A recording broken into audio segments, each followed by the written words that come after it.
పక్షవాతం యూజువల్గా పెద్దవాళ్ళకి రావడానికి కారణాలు ఏంటో మనం చూద్దాము. మనకు 3 హీట్ జంక్షన్స్ ఉన్నాయి. ఒకటి మన cardiovascular system, digestive system, urinary system. మీ ఆహారపు అలవాట్ల వల్ల, అంటే ఇప్పుడు చూడండి, టైంకి తినకపోయినా మీ శరీరంలో గ్యాసెస్, యాసిడ్స్ అతిగా వస్తాయి.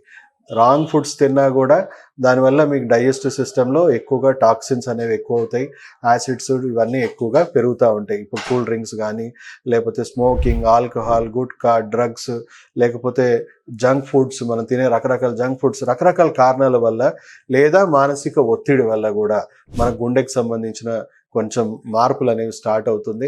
శరీరం మెల్లిమెల్లిగా యాసిడిక్గా మారిపోతుంది. నిద్రలేమి సమస్య వల్ల కూడా శరీరం యాసిడిక్గా మారే అవకాశం ఉంది.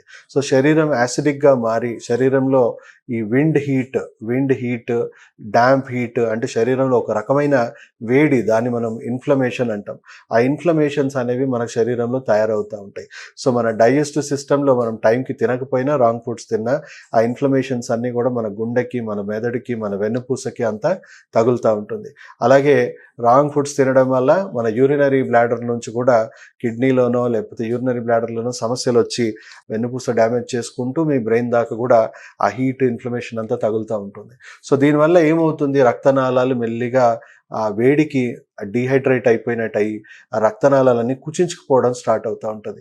సో సెరిబ్రల్ అట్రోపీ అని కూడా అంటాం. సో బ్రెయిన్కి సంబంధించిన సెరిబ్రల్ అట్రోపీ జరుగుతూ ఉంటుంది, రక్తనాళాలన్నీ కుచించుకుపోవడం.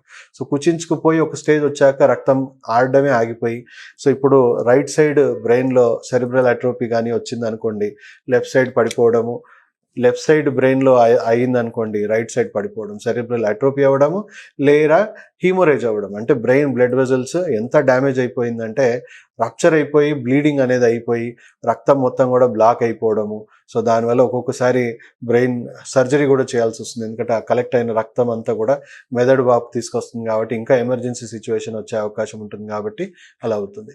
సో వీటి వల్లనే రక్తపోటు రావడము, కిడ్నీ సమస్యలు రావడం అనేది జరుగుతూ ఉంటుంది.